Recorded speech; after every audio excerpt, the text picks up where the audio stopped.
നമസ്കാരം. മലയാളി വാർത്തയിലേക്ക് സ്വാഗതം. നരേന്ദ്രമോദിയെ സമ്മാനങ്ങൾ കൊണ്ട് വീഴ്ത്താൻ പറ്റുമോ?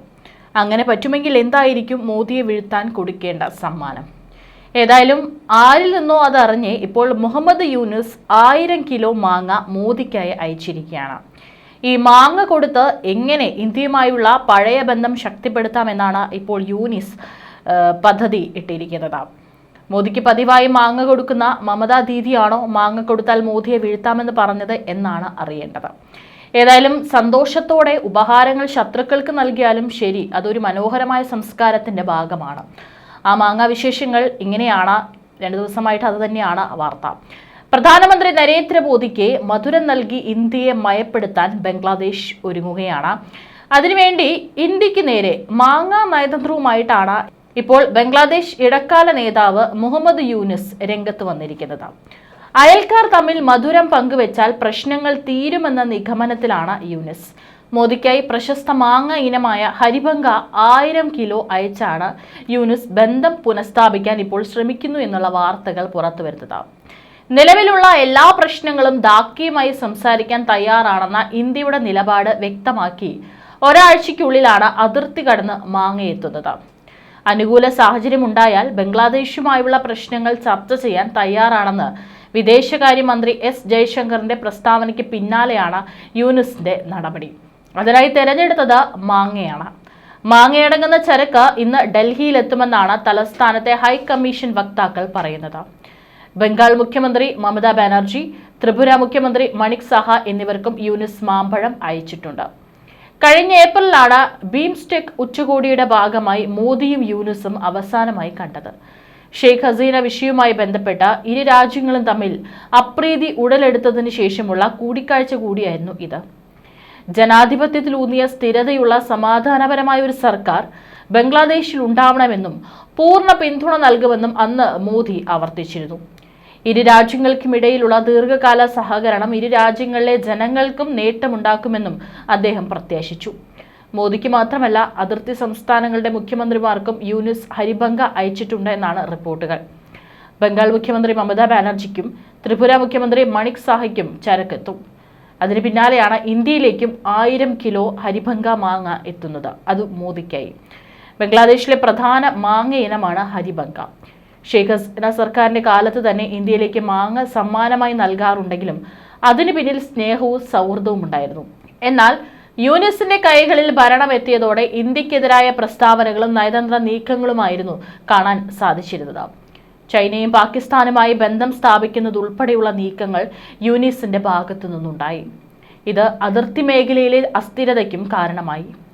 ഇന്ത്യൻ ഉപഭൂഖണ്ഡത്തിൽ സ്വാധീനം വ്യാപിപ്പിക്കാനുള്ള ബീജിംഗിന്റെ ശ്രമങ്ങൾക്കും ശക്തി പകരുന്ന നീക്കങ്ങളാണ് ബംഗ്ലാദേശിന്റെ ഭാഗത്തു നിന്നുണ്ടായത്. ആയുധ കരാറുകളിലൂടെയും വായ്പകളിലൂടെയും പാകിസ്ഥാനിലും ബംഗ്ലാദേശിലും ഉൾപ്പെടെ ചൈന സ്വാധീനം ഉറപ്പിക്കാൻ ശ്രമിക്കുന്നതിനിടെയാണ് ഇന്ത്യക്കെതിരെ ആപ്പ് വയ്ക്കാൻ ബംഗ്ലാദേശ് ഒരുങ്ങിയത്. ഈ സാഹചര്യത്തിൽ അതിർത്തി കടന്നെത്തുന്ന മാങ്ങയെ നയതന്ത്ര ചരക്കായി തന്നെയാണ് കാണാനാവുക എന്നാണ് വിദഗ്ധരുടെ വിലയിരുത്തൽ. അതിനിടെ ബംഗ്ലാ വിമോചന പ്രക്ഷോഭ സമയത്ത് പാക് പക്ഷം ചേർന്ന് കുറ്റകൃത്യങ്ങൾ നടത്തിയവരെ ശിക്ഷിക്കണമെന്നാവശ്യപ്പെട്ട് നടന്ന ഷാഹ്ബാഗ് പ്രക്ഷോഭത്തിന്റെ ചിഹ്നമായി മാറിയ നിർമ്മിതി ബംഗ്ലാദേശ് തകർത്തു. ധാക്കയിലെ ഷാഹ്ബാഗ് മേഖലയിലുള്ള പ്രൊജന്മോ ചത്തർ എന്ന നിർമ്മിതിയാണ് ശനിയാഴ്ച രാത്രി ബുൾഡോസർ ഉപയോഗിച്ച് ബംഗ്ലാദേശിലെ പൊതുമരാമത്ത് മന്ത്രാലയം തകർത്തത്. മുൻ പ്രധാനമന്ത്രി ഷെയ്ഖ് ഹസീനയെ കഴിഞ്ഞ വർഷം പുറത്താക്കിയ ജൂലൈ പ്രക്ഷോഭത്തിന്റെ സ്മാരകം ഇതിനു പകരം ഇവിടെ നിർമ്മിക്കുമെന്നും അധികൃതർ പറഞ്ഞു. സംഭവത്തിനെതിരെ ബംഗ്ലാദേശിൽ വിമർശനം ഉയർന്നിട്ടുണ്ട്. പാകിസ്ഥാനിൽ നിന്ന് സ്വാതന്ത്ര്യം തേടിയാണ് 1971 ബംഗ്ലാ വിമോചന പ്രക്ഷോഭം തുടങ്ങിയത്.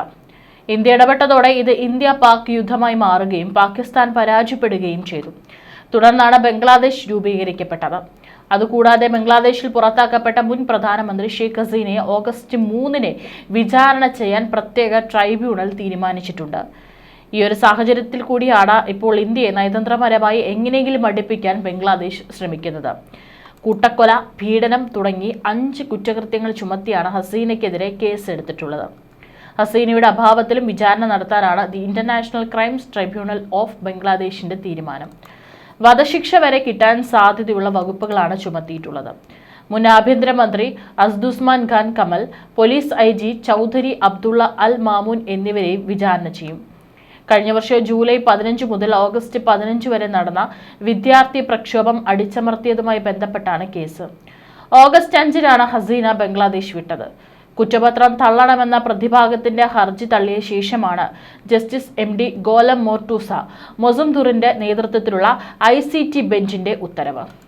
പ്രതിഷേധക്കാരെ നേരിടാൻ ഉത്തരവിട്ടതിനെ തുടർന്ന് 1400 പേർ ബംഗ്ലാദേശിൽ കൊല്ലപ്പെട്ടുവെന്നും ഉത്തരവിൽ പറയുന്നുണ്ട്. ട്രൈബ്യൂണലിന് മുന്നിൽ ഹാജരാക്കിയ ഏക പ്രതിയായ മാമൂൻ കുറ്റം സമ്മതിച്ചതായും പ്രോസിക്യൂട്ടർമാർ അറിയിച്ചു. മെയ് 12-ന് ICT BDയുടെ അന്വേഷണ ഏജൻസി കേസിൽ റിപ്പോർട്ട് സമർപ്പിച്ചത്. ഷെയ്ഖ് ഹസീന ഉൾപ്പെടെയുള്ള 3 പ്രതികൾക്കുമെതിരെ 5 കുറ്റങ്ങളാണ് ചുമത്തിയിരിക്കുന്നത്. 1971-ലെ ബംഗ്ലാദേശ് വിമോചന യുദ്ധത്തിൽ പങ്കാളികളായ പാകിസ്ഥാൻ സൈനികർക്കെതിരെ കുറ്റകൃത്യങ്ങൾ ചുമത്തി വിചാരണ ചെയ്യുന്നതിനായാണ് 2010-ൽ അവാമി ലീഗ് ഭരണകാലത്ത് ICT BD ആദ്യമായി രൂപീകരിച്ചത്. ഇതേ ട്രൈബ്യൂണലിലാണ് ഹസീനയും വിചാരണ നേരിടുന്നത്. ബംഗ്ലാദേശ് രാഷ്ട്രീയത്തിൽ പുതിയ കോളിളക്കം സൃഷ്ടിച്ചുകൊണ്ട് മുൻ പ്രധാനമന്ത്രി ഷെയ്ഖ് ഹസീനയുടെ മകളും ലോകാരോഗ്യ സംഘടനയുടെ സൗത്ത് ഈസ്റ്റ് ഏഷ്യ റീജിയണൽ ഡയറക്ടറുമായ സൈമ വാസദിനെതിരെ ഗുരുതരമായ അഴിമതി ആരോപണങ്ങളും ഉയരുകയാണ്. ഹസീനയുടെ ഭരണകാലത്ത് സൈമ വാസദ് അഴിമതിയിൽ പങ്കാളിയാണെന്ന ബംഗ്ലാദേശ് ഇടക്കാല സർക്കാരിന്റെ ആരോപണങ്ങളെ തുടർന്ന് സൈമയെ ലോകാരോഗ്യ സംഘടന അനിശ്ചിതകാല അവധിയിൽ പ്രവേശിപ്പിച്ചു. ഈ വിഷയത്തിൽ കൂടുതൽ വെളിപ്പെടുത്തലുകൾ വരും ദിവസങ്ങളിൽ പുറത്തുവരുമെന്നാണ് സൂചന. ഹെൽത്ത് പോളിസി വാച്ചിന്റെ റിപ്പോർട്ട് അനുസരിച്ച് ജൂലൈ 11 മുതൽ വാസദ് അവധിയിലായിരിക്കുമെന്ന് അറിയിച്ചുകൊണ്ട് WHO director general Tedros Ghebreyesus ജീവനക്കാർക്ക് ഇമെയിൽ അയച്ചു. ഐക്യരാഷ്ട്രസഭയുടെ ആരോഗ്യ ഏജൻസിയുടെ തെക്ക് കിഴക്കൻ ഏഷ്യൻ റീജിയണൽ ഓഫീസിൽ വാസദിന് പകരം ലോകാരോഗ്യ സംഘടനയുടെ അസിസ്റ്റന്റ് ഡയറക്ടർ ജനറലായ ഡോക്ടർ കാതറീന ബോംബ്രെ ചുമതലയേൽക്കുമെന്നും അദ്ദേഹത്തിന്റെ ഇമെയിലിൽ പറയുന്നു. ഉന്നത തലത്തിലുള്ള ഈ അവധി അഴിമതി ആരോപണങ്ങളെ WHO എത്രത്തോളം ഗൗരവമായി കാണുന്നു എന്നതിന്റെ സൂചനയാണ്. അതേസമയം ചൈന, പാകിസ്ഥാൻ, ബംഗ്ലാദേശ് എന്നീ രാജ്യങ്ങളുടെ തന്ത്രപരമായ ഒത്തുചേരലിനെതിരെ പ്രതിരോധ മേധാവിയുടെ മുന്നറിയിപ്പും വരികയാണ്.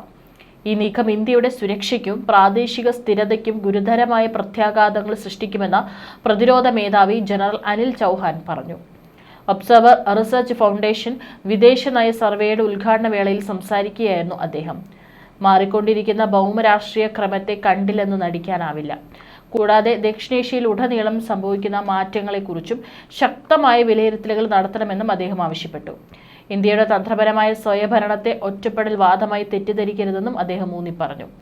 തെക്കൻ ഏഷ്യയിൽ ഉടനീളമുള്ള സർക്കാരുകളിൽ പതിവായി ഉണ്ടാകുന്ന മാറ്റങ്ങളും പ്രത്യയശാസ്ത്ര വീക്ഷണങ്ങളും ഭൗമരാഷ്ട്രീയ മുൻഗണനകളും പ്രധാന വെല്ലുവിളികളാണെന്നും അദ്ദേഹം പറഞ്ഞു. ഇന്ത്യയുടെ അയൽപ്പക്കത്ത് വർദ്ധിച്ചു വരുന്ന ചൈനീസ് സാന്നിധ്യം CDS എടുത്തു പറഞ്ഞു. വളർന്നുവരുന്ന ചൈന, പാകിസ്ഥാൻ, ബംഗ്ലാദേശ് അച്ചുതണ്ട് ഇന്ത്യയുടെ സുരക്ഷാ ഘടനയെ പുതിയ രീതിയിൽ പരീക്ഷിക്കുമെന്നും മുന്നറിയിപ്പ് നൽകി.